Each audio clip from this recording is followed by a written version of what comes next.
अभी महाराज जी के उन शिष्यों के बारे में जो महाराज जी के संपर्क में आए अभी सुन रहे थे। यहाँ पर जितने भी प्रेमी बैठे हैं, माताएं बैठी हैं, उन सबको ये निश्चित अपने मन में विचार करना चाहिए कि हम सबके बड़े भाग्य उदय हो चुके हैं जो हमें पूर्ण रूप की प्राप्ति हुई है, और हम सबको हमारी बुद्धि या मैं खुद नहीं लेकर के आया, बल्कि गुरु ने वो शरण दी। यदि ऐसे विश्वास के साथ हम बैठते हैं और अपने गुरु को धारण करते हैं, तब जाकर के गुरु की वो हर बात, गुरु का हर मार्गदर्शन हम अपने अंतर में बैठा करके अपने जीवन को यापन करते हैं, जिसमें हमारा ओम ब्रह्म सत्य। पहले दोहरा शब्द होगा, उसके बाद दूसरा विचार आपका समूह। पहले दास आपके समूह आएगा और उसके पश्चात आप समूह।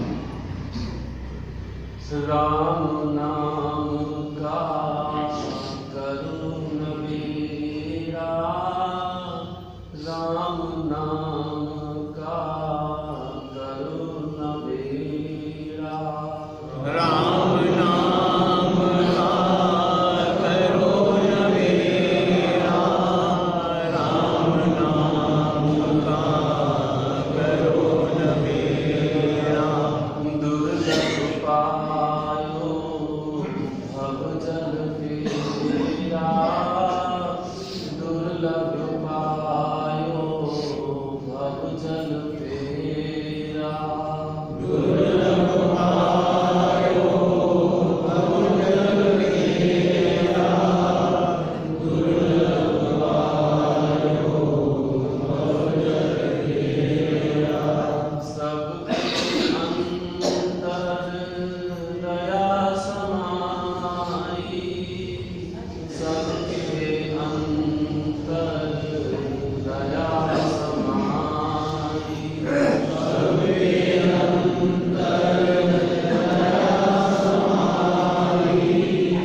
सबके अंतर दया समाई। रमता राम कोई गुनी ध्याई, रमता राम कोई गुनी ध्याई, रमता राम कोई गुनी ध्याई, रमता राम कोई गुनी ध्याई। रोम रोम में रमत स्वामी, रोम रोम में रमत स्वामी, रोम रोम में रमत स्वामी, रोम रोम में रमत स्वामी। राम नाम भज अंतरयामी, राम नाम भज अंतरयामी, राम नाम अंतर्यामी, राम नाम अंतर्यामी।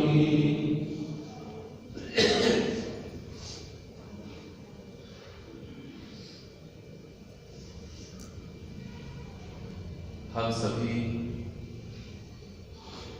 जो भी प्रेमी सत्संग में आया करते हैं, उन सभी प्रेमियों की एक ही ख्वाहिश होती है,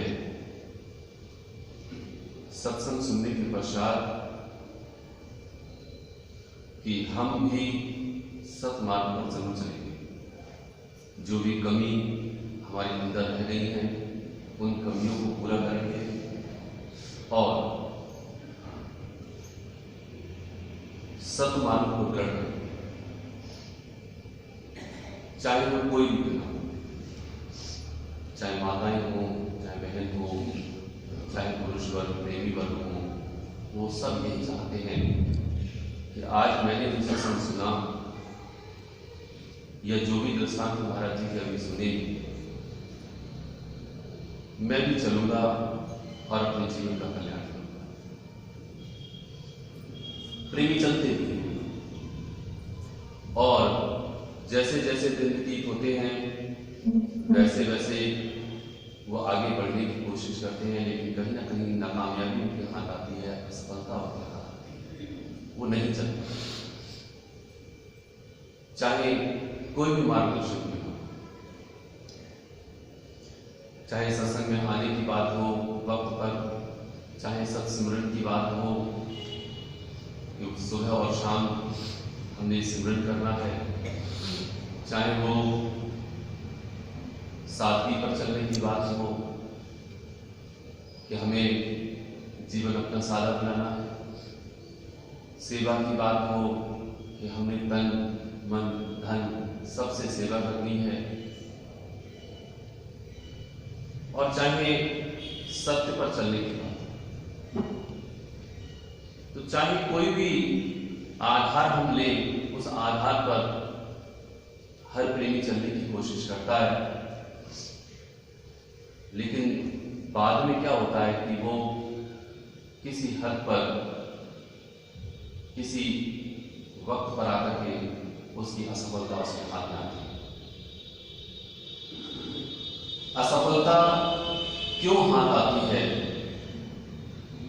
उसके कुछ कारण भगवान कृष्ण ने भगवत गीता में हम सबको श्लोक के माध्यम से समझाने की कोशिश की है। आज हम कुछ श्लोकों के माध्यम से ये समझें कि आखिर हम चलना तो चाहते हैं मगर फिर भी चल नहीं पाते, आखिर क्यों?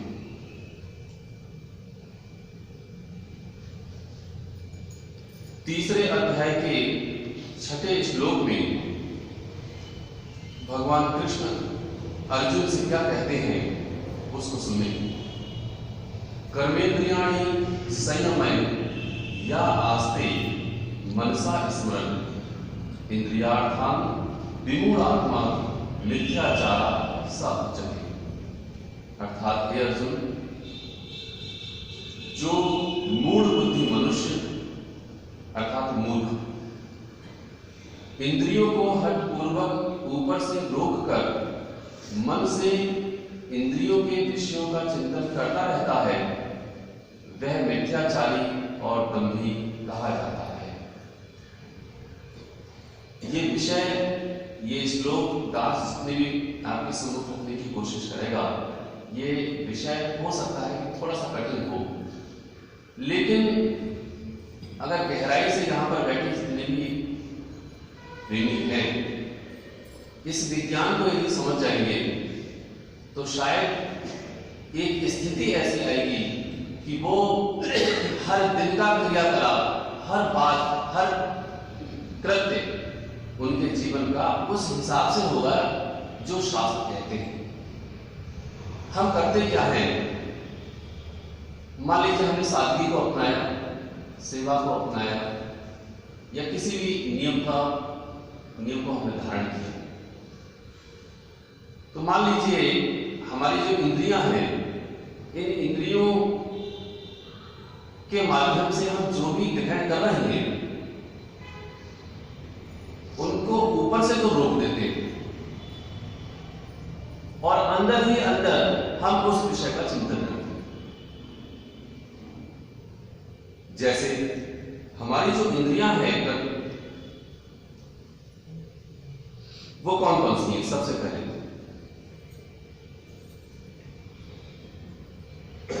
आंख, कान, नाक, जीभ और स्पर्श। हमारी कर्मेंद्रियां कौन सी हैं? हाथ, पैर, मुंह, लिंग और गुदा। जिनसे हम काम करते हैं वो हमारी कर्मेंद्रियां हैं, और जिनसे हम ज्ञान का अनुभव करते हैं वो हमारी ज्ञानेंद्रियां। जैसे आंख यानी चक्षु इंद्रिय, तो हम देखने का काम करते हैं। तो ये जो अनुभव है कि हम इस आंख से देख रहे हैं, तो आंख हमारी क्या है, जो चक्षु इंद्री है, एक इंद्री है और एक आंख है। आंख हमारा क्या है, एक अंग है हमारी अपने शरीर का, लेकिन चक्षु इंद्री क्या है, वो हमारी ज्ञानेंद्री है। अगर किसी की आंख ही ना हो तो क्या वो देख सकता है?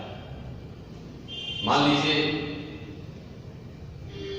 किसी की आंख यहां जो अंग है वो नहीं है, लेकिन फिर भी वो पूरा अवलोकन करता है और आप इसका अनुभव कर सकते हैं।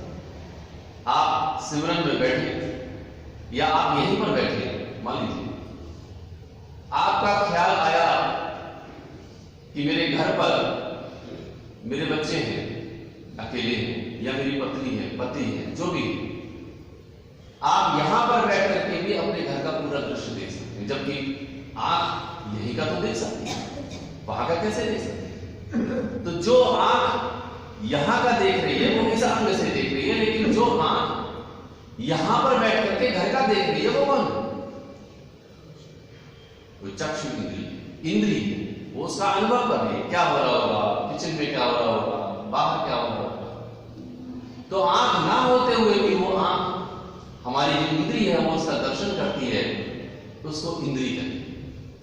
ऐसे ही कान है, ऐसे ही नाक है, जीभ है, स्पर्श है, ये सारी की सारी इंद्रियां हैं जिन इंद्रियों का से हम सब ज्ञान को प्राप्त करते हैं कि क्या है। और कुछ हमारी कर्मेंद्रियां हैं, जैसे हाथ है, पैर है, मुंह है, लिंग है, और ये हमारे काम करने वाले अंग हैं। अब अंग है तो आंख, लेकिन ये इंद्री का भी काम करते हैं। तो जो इंद्री है वो इंद्री सूक्ष्म होती है।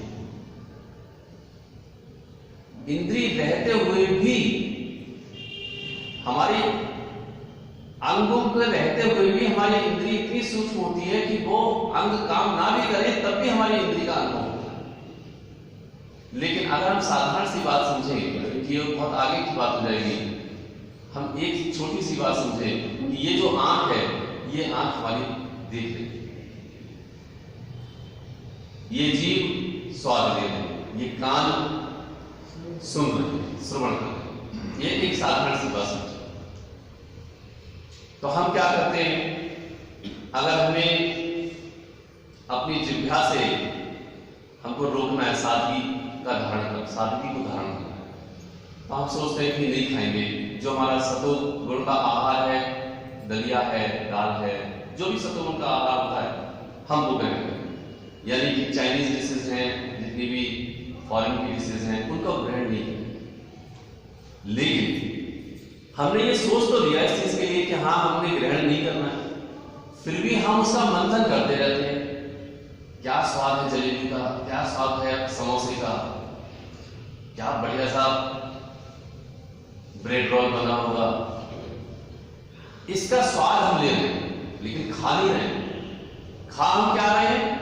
मान लीजिए हमने दलिया वगैरह सब आइटम खाए, दाल है, चावल है, रोटी है, सब्जी है, जो साधारण है, लेकिन हम अपने मन से क्या स्मरण कर रहे हैं? हम मन से स्मरण कर रहे हैं उन व्यंजनों का जो व्यंजन हम नहीं खाते। तो भगवान कृष्ण क्या कहते हैं कि जो मनुष्य समस्त इंद्रियों को हठ पूर्वक ऊपर से रोककर मन से उन इंद्रियों के विषयों का चिंतन करता है, वह मिथ्याचारी और दंभी है।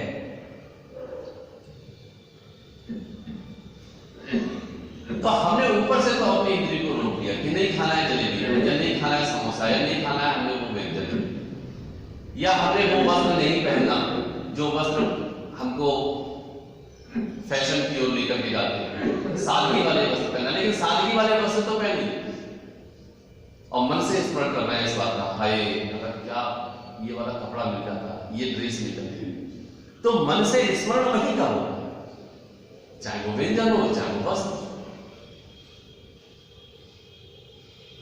ऐसे ही दान है। मान लीजिए हमने अपनी इंद्री को रोक करके हठ पूर्वक दान दे ही दिया, मन से स्मरण करना, अरे कार दे दिया, पता नहीं अगर मैं नहीं देता आराम से पता नहीं कुछ और भी मैं खरीद लेता, कुछ और भी सुख प्राप्त कर लेता इससे। तो मन से वो स्मरण कर रहा है उन विषयों का और ऊपर से अपनी इंद्री को रोक रहा है। ये स्थिति हम सबकी हो, ये एक आम स्थिति। तो गुरुदेव कहते हैं कि जो हठपूर्वक ऊपर से अपनी इंद्रियों को रोक लेता है और अंदर से यानी मन से उन इंद्रियों के विषयों का चिंतन करता रहता है, वह दंभी है, वह मिथ्याचारी है, ऐसा उसको जान लेना चाहिए। ये हर स्थिति में अगर हम विचार करें तो पता चलता है, चाहे वो सत्संग आने में हो, चाहे वो सिमरन करने में हो, चाहे कोई भी स्थिति। सिमरन करने बैठे और मन से स्मरण कर रहे हैं, अरे बाद में बैठते मेरा काम तो बड़ा छूटा हुआ है, वो पता नहीं क्या होगा उस काम का, तो मन से उसका स्मरण उन्हीं विषयों में होता है, वही रमण करता है। तो गुरुदेव क्या कहते हैं, देखो इसके लिए भगवान कृष्ण ने दूसरे अध्याय के 59वें श्लोक में और 60वें श्लोक में इसका गूढ़ रहस्य बताया कि आखिर इससे क्या होता है और क्यों ऐसा होता है। उसको सुनिए। भगवान कृष्ण 59वें श्लोक में दूसरे अध्याय को कहते हैं, विषया विनिवृन्ते निराहारस्य देहिनां रसवर्जं रसा अपि अस्य परम दृष्ट्वा निवर्तते। हे अर्जुन, इंद्रियों के द्वारा विषयों को ग्रहण ना करने वाले पुरुष के केवल, फिर सुने ध्यान से, इंद्रियों के द्वारा विषयों को ग्रहण ना करने वाले पुरुष, मैं वो पुरुष हूं जो इन इंद्रियों के द्वारा उन विषयों को ग्रहण नहीं कर रहा। और सच में मैं साधक हूं, मैं चलना चाहता हूं, मैं नहीं ग्रहण करने की कोशिश कर रहा हूं, नहीं ग्रहण कर रहा हूं। तो वो क्या कहते हैं कि इंद्रियों के द्वारा विषयों को ग्रहण ना करने वाले पुरुष के केवल विषय तो निवृत्त अर्थात दूर हो जाते हैं, परंतु उनमें रहने वाली आसक्ति निवृत्त नहीं होती।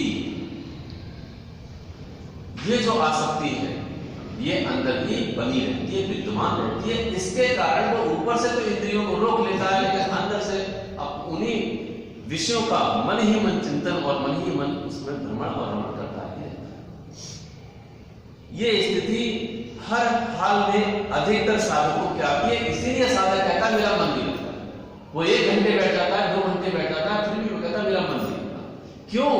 क्योंकि उसने अपनी सारी इंद्रियों को हठपूर्वक रोक तो लिया है, लेकिन उसने कभी भी उस आसक्ति को, उसके अंदर की स्थिति जो विषय की विषय में अनुराग है उसका, वो सब समाप्त। इसीलिए अगले श्लोक में भगवान कृष्ण कहते हैं, यदता ही अपि कौन्तेय पुरुषस्य विपश्चिता इंद्रियाणां प्रथावीन प्रमाथीन हरन्ति प्रसभम मनः। अर्थात अर्जुन, आसक्ति का नाश ना होने के कारण ये प्रथम स्वभाव वाली इंद्रियां यत्न करते हुए बुद्धिमान पुरुष के मन को बलात् हर लेती हैं। तो वो जो आसक्ति है वो जैसे जैसे उसके अंदर उन विषयों का रमण करती रहती है, तो क्या कहते हैं भगवान कृष्ण की वो आसक्ति ही सबसे पहले उन इंद्रियों के माध्यम से उसके मन को हर लेती है।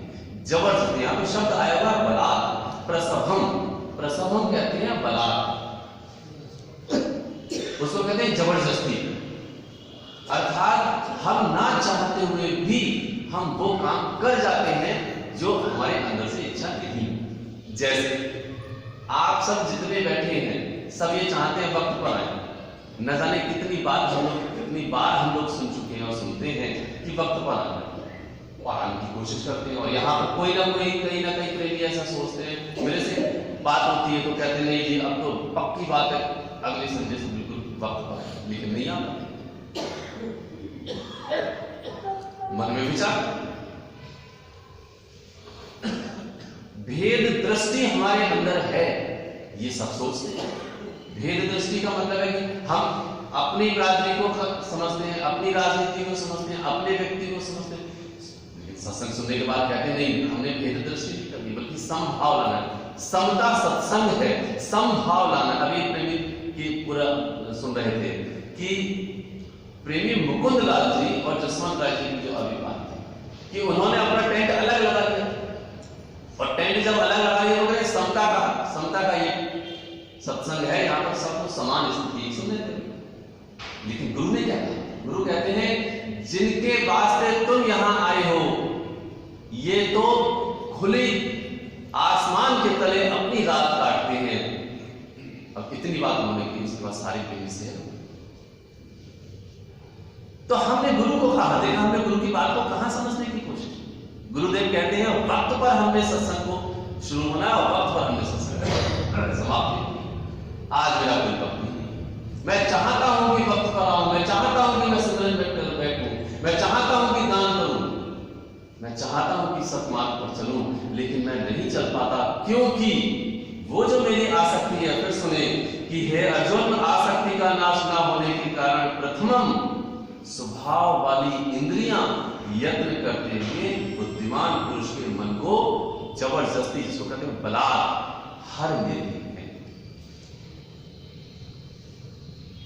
मेरा मन और जबरदस्ती मेरा ही मन उन इंद्रियों के कब्जे में आ जाता है जिन पर मैं नहीं चाहता, जिन कामों को करने की इच्छा मेरी नहीं होती, मैं उन कामों को कर जाता हूं, गुस्सा कर जाता हूं, लोभ कर जाता हूं, न जाने कितने ऐसे कार्य। इसीलिए जैसे जैसे मनुष्य इन विषयों का चिंतन करता है और मन को बलात् हर लेता है, वैसे वैसे क्या होता है कि ध्यायतो विषयानुपुंसा संगस्तेषु उपजायते संगात् संजायते कामः कामात् क्रोधः उपजायते। उन विषयों का चिंतन करने वाले पुरुष की उन विषयों में पुनः आसक्ति हो जाती है और उन विषयों में कामना उत्पन्न होती है, और कामना के उत्पन्न होते ही उन कर्मों को करता है। उन कर्मों को करने पर यदि काम में विघ्न पड़ता है तब उसको क्रोध आ जाता है। तो संपूर्ण विज्ञान इन श्लोकों के माध्यम से हमको समझ में आना चाहिए कि जैसे जैसे मैं इन सारे विषयों को अपने अंतर ही उनमें भ्रमण करता हूँ, उनके बारे में विचार करता हूँ, यही इंद्रियां मेरे मन को बलात् कर लेती हैं और हर के अर्थात जबरदस्ती मुझसे वो सारे कृत्य करा देती हैं जो मैं नहीं करना चाहता। ये वो स्थिति है जो दास आप सबके सम्मुख रखा है। यहाँ पर कई प्रेमी बैठे होंगे जो चाहते हैं कि मैं करूं लेकिन नहीं कर पाता। तो इसका जो मूल में बात है वो उसकी आसक्ति है। तो अंदर से मैं उन आसक्ति को नहीं मिटाने की कोशिश करता, बल्कि ऊपर से उनको मिटाने की कोशिश करता हूं। ऊपर से ये बात कह करके मैं आगे बढ़ने की कोशिश करता हूं, जबकि होना ये चाहिए कि जैसे वो कुम्हार होता है, कुम्हार सबने देखा होगा, जैसे कुम्हार होता है वो कुम्हार जब किसी बर्तन को बनाता है तब उसका एक हाथ अंदर होता है और एक हाथ ऊपर होता है। वो ऊपर वाले हाथ से उसको ठोकता है, उसको लेपन करता है और अंदर उसका हाथ लगा होता है जिससे कहीं वो घड़ा कहीं वो हाथ टूट न जाए। आज मैं कर क्या रहा हूं? मैं कर रहा हूं कि ऊपर वाली चीज को तो मैं ठोक रहा हूं या फिर रोकने की कोशिश करता हूं और अंदर से किसी आसक्ति को खत्म करने की कोशिश ही नहीं करता। इसीलिए क्या इसका इलाज हम सबको बताया वो भी हम सुनने की कोशिश करें। ये तीसरे श्लोक के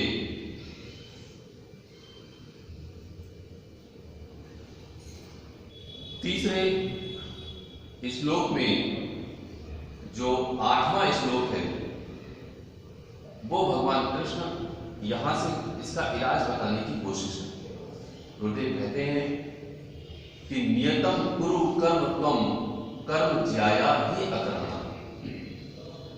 अर्जुन तू शास्त्र विहित कर्तव्य कर्म कर, क्योंकि कर्मों के अतिरिक्त यज्ञ, कहते हैं यज्ञ के निमित्त जो कर्म है उसके अतिरिक्त जो भी कर्म करता है तो उसमें बंध जाता है, जिसको कहते हैं यज्ञार्थात् कर्मणा अन्यत्र लोकाभयं कर्म बंधना। अर्थात वो मनुष्य समुदाय जो यज्ञ के अर्थ होकर के कर्म करता है वो कर्मों से मुक्त हो जाता है, और इसके अतिरिक्त जो भी कर्म करता है वो कर्मों के बंधन से बंध जाता है। ये तीसरे अध्याय का 8वां और 9वां श्लोक है, जिसके बारे में दास आगे समाप्त है कि यज्ञ के निमित्त किए जाने वाले कर्मों के अतिरिक्त दूसरे कर्मों में लगा हुआ यह मनुष्य समुदाय कर्मों से बंध जाता है, और आसक्ति रहित होकर उस यज्ञ के निमित्त जो भली भांति कर्तव्य कर्म करता है वह बंधन से मुक्त हो जाता है। अर्थात तदर्थम कर्म कौन्तेय मुक्त संगा समाज, जो आसक्ति से रहित होकर के कर्मों को करता है। कैसे आसक्ति से रहित होकर के कर्म को करते हैं? तो कहते हैं कर्तव्य कर्म करते हैं। इस बात पर भगवान कृष्ण से अर्जुन ने यह बात पूछी कि जब भी हम जो कर्म करते हैं उस कर्मों के पीछे कोई ना कोई उद्देश्य होता है, उसके पीछे आसक्ति छुपी होती है। क्यों आसक्ति छुपी होती है? क्योंकि हर एक कर्म अपने किसी न किसी संबंध में किया जाता है। आप जिसके लिए भी कर्म करते हैं उससे एक संबंध होता है, और वो संबंध आपसे कोई नाता यानी कोई संबंध बना देता है। उस संबंध में कहीं ना कहीं एक फल अर्थात आशा छुपी। तब वो कहते हैं कि तू उन संबंधों पर के आधार पर कर्म मत कर, बल्कि तू अपने कर्तव्य कर्मों को कर, क्योंकि कर्तव्य कर्म तुझे बंधन से मुक्त कर देंगे, और यदि आसक्ति से होकर के तू कर्म करेगा तो कर्म बंधन में फंस जाएगा, अर्थात बंधन युक्त हो जाएगा। तो ये जो अर्थ है उसके लिए हम लोग थोड़ा सा बाद में समझें, क्योंकि हमारा जो मन है वो मन हमारा ऐसे नियंत्रण में नहीं आता। तब भगवान कृष्ण उसके लिए एक श्लोक में कहते हैं, और उसमें सब कुछ आ जाता है कि असंशयम महाबाहो मना दुर्निग्रहं चलम अभ्यासे तु कौन्तेय वैराग्यं चलम। ये वो श्लोक है जो अधिकतर हम सबको समझ में आ जाना चाहिए कि हे अर्जुन, ये जो मन है जो बलात् हर लिया जाता है, इस मन को तू कैसे वश में लेकर के आ सकता है? ये सही बात है कि मन वास्तव में मेरा वश में नहीं आ पाता, क्योंकि मेरी ही इंद्रियां अधिकतर उन विषयों में रमण करती हैं, और रमण करके मन को बलात् हर लेती हैं। भले ही मेरी इच्छा ये होती है कि मैं सत्कर्मों को करूं, लेकिन मेरा ही मन मेरे ही नियंत्रण में नहीं आता, बल्कि मेरा मन उन इंद्रियों के साथ संयोग करता हुआ वो सारे के सारे कर्म कर जाता है जो मुझे नहीं करना चाहिए। तो मैं क्या करूं? तब भगवान कृष्ण कहते हैं कि अर्जुन, सही मायने में निसंदेह ये मन बड़ा चंचल और कठिनता से वश में होने वाला है। असंशयम महाबाहो मना दुर्निग्रहं चलम। ये मन बड़ा ही चंचल है। एक घोड़े को काबू में लेके आया जा सकता है, एक हवा को मैं नियंत्रण में ला सकता हूं, लेकिन इस मन को नियंत्रण में नहीं ला सकता। यहां पर बैठे हैं, लेकिन मन जैसे ही यहां से हटता है वैसे ही घर पहुंच जाता है, वैसे ही बिजनेस में पहुंच जाता है, वैसे ही सर्विस में पहुंच जाता है। भले ही चाहे कितना भी गूढ़ रहस्य या फिर गूढ़ विज्ञान की बात हो रही हो, लेकिन मन यदि यहां नहीं है तो ये बात कानों तक पहुंचने के बाद भी मैं सुन नहीं पाता। इसका मतलब मन कितना पावरफुल है जब सोचते। तो वो कहते हैं कि सही मायने में मन बड़ा चंचल है, लेकिन तू अभ्यास और वैराग्य से इसको वश में ला सकता है। अभ्यासेन तु कौन्तेय वैराग्येन च। तो जो अभ्यास है और जो वैराग्य है, ये वही बात है जो अभी दास ने कही कुम्हार की। एक हाथ से वो अंदर भी हाथ लगाता है और दूसरे हाथ से ऊपर से उसको ठोकता है, वही अभ्यास और वैराग्य है। हमने उन व्यंजनों को नहीं खाना है जो हमारे लिए सत की ओर लेकर के निकलता। अर्थात जलेबी है, समोसा है, बहुत सारे व्यंजन ऐसे होते हैं, चाइनीज डिशेज हैं, इनको हमें मालूम है कि हमारे मन को चंचल करेंगे। तो हमें क्या समझाना है? हमें समझाना है कि नहीं, इसको खाने से मेरा सत्मार्ग तय नहीं हो पाए। ये अंदर मन को समझाना है और ऊपर से रोकना है। हम करते क्या, ऊपर से रोक लेते हैं, लेकिन अंदर से क्या करते हैं, उसी का रमण करते हैं। वस्त्रों को ऐसे नहीं पहनना जो फैशन में लेकर के आते हैं, अंदर से समझाना है नहीं, सादगी में लेकर के आना है। और उसके साथ साथ क्या करना है? उसके साथ साथ करना है अभ्यास। ही कौन सा अभ्यास? वो अभ्यास जो गुरुदेव ने इन 5 नियमों के आधार पर हम सबको दिया, जो हम करने में इसको विष के समान समझते। ये बात शास्त्र में भी है। हमें सादगी में चलना, सेवा में सेवा करना, सत्य पर चलना, सत्संग में आना बड़ा कठिन लगता है, लेकिन वो कठिन घूंट हमको पीना चाहिए। क्यों पीना चाहिए? उसके लिए फिर सुने, क्योंकि भगवान कृष्ण भी उसी बात को कहते हैं। देखो, हर कोई पूरा शास्त्र वही चीज है। कहते हैं यत तत् अग्रे विषम, ये 18वें अध्याय का 37वां श्लोक है। यत तत् अग्रे विषम एव परिणामे अमृतोपमम्। कहते हैं ये जो सही मायने में पहला ये जो अभ्यास है, ये अभ्यास आरंभ काल में विष के समान प्रतीत होता है, लेकिन परिणाम में अमृत के तुल्य है। तो इसी के दूसरे श्लोक में यह भी कहा गया है कि जो विष के समान है सही मायने में, वो हमें पहले अमृत के समान लगता है। ये जो सुख है वो सभी विषय और इंद्रियों की जो संयोग है, ये पहले भोग काल में अमृत के तुल्य हैं, परंतु परिणाम में विष के समान है। ये दोनों श्लोक आपस में विरोध में लिखे हुए हैं। मतलब पहली बात ये बताइए कि जो हम अभ्यास करते हैं वो अभ्यास हमारे विष के समान लगता है। कौन चाहता है कि हम सुबह उठे, बड़ी अच्छी नींद आती है, विष के समान है। कौन चाहता है कि हम वक्त पर आए, कौन चाहता है हम सिमरन में बैठे, कौन चाहता, ये सब विष के समान कार्य लगते हैं। वो कहते हैं आरंभ काल में ये सब विष के समान है, लेकिन परिणाम में ये अमृत के समान है। दूसरी बात कहते हैं जो इंद्रियों के जितने भी संयोग हैं, जितने भी हमारे विषय भोग हैं, ये सब के सब हमारे लिए भोग काल में अमृत के समान लगते हैं। बड़ा अच्छा लगता है, कितने अच्छे अच्छे वस्त्र पहन ले, फैशन वाले वस्त्र पहन ले, वक्त अपना व्यतीत करें अपने गप्पों में, वक्त अपना व्यतीत करें राजनीति में, वक्त अपना व्यतीत करें अपने बिजनेस में, अपने सर्विस में। ये देखो कितना अच्छा लगता है। वो विष के समान हमें लगता है सत्कर्म, और ये जो संयोग इंद्रियों का होता है ये हमें अमृत के समान। लेकिन शास्त्र कहते हैं कि आरंभ काल में सत्मार्ग विष के समान है, लेकिन परिणाम में अमृत के समान है। और शास्त्र किसी उलट भी कहते हैं जितनी भी इंद्रियों के संयोग हैं, ये पहले भोग काल में अमृत के समान लगते हैं, लेकिन अंत में ये विष के समान है। तो सत्संग में आना, हम जरा सी बात हो जाती है, हम सत्संग को छोड़ देते हैं, सेवा छोड़ देते हैं, सादगी के हर पहलू को हम छोड़ देते हैं, सिमरन को हम छोड़ देते हैं, दान को हम छोड़ देते हैं। लेकिन वो कहते हैं कि जैसे जैसे तू इस सत्कर्मों को छोड़ता है, तुझको लगता है बड़ा आराम है, बड़ा भोग में आनंद आ रहा है, अमृत के समान लगता है, नींद कितनी प्यारी है, लेकिन परिणाम में वो विष के समान है। ये सूत्र है। तो जैसे जैसे तू अभ्यास और वैराग्य की धार पर चलेगा, वैसे वैसे तेरा मन पवित्र होता जाएगा, और यही मन तेरे लिए सत्कर्मों में गढ़ कर देगा, और तुझे वही सत्कर्म अच्छे लगने लगेंगे, और जो तेरी आसक्ति है वो कम होने लगेगी, और तू जो जो चाहेगा, जैसे जैसे अपने इंद्रियों को रोकना चाहेगा, वैसे वैसे तू रोक भी पाएगा और तू चल भी पाएगा।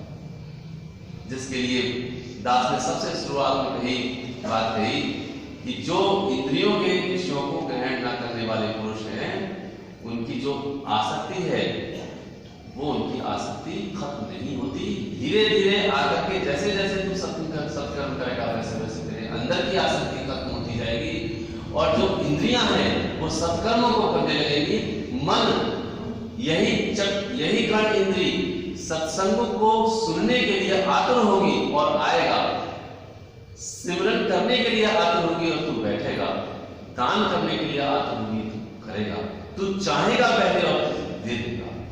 फिर तुझे जैसे जैसे सत्कर्मों की इंद्रियों में तेरा रमण बढ़ेगा, वैसे वैसे यही आसक्ति खत्म होती जाएगी और वैसे वैसे तू अपने उस चरम लक्ष्य को, उस परम लक्ष्य को प्राप्त कर लेगा जो तुझको प्राप्त करना चाहिए। इस तरह से यदि हम विज्ञान को समझेंगे, जितने भी सूत्र यहाँ इन श्लोकों के माध्यम से हैं, इनको और गहराई से अगर हम इनका मनन करेंगे तब हमें पता चलेगा कि जहां पर हम गिर जाते हैं, टूट जाते हैं, जहां पर हमारी हमें सफलता नहीं मिल पाती है, तब जाकर के हमको ये लगेगा कि हम सफल कैसे हो पाए। और एक दिन ऐसा आएगा कि हम गुरुदेव की कृपा से सफल हो जाएंगे और हम अपने उस परम लाभ को प्राप्त कर पाएंगे जो हम प्राप्त करना चाहिए। ओम ब्रह्म सत्यम।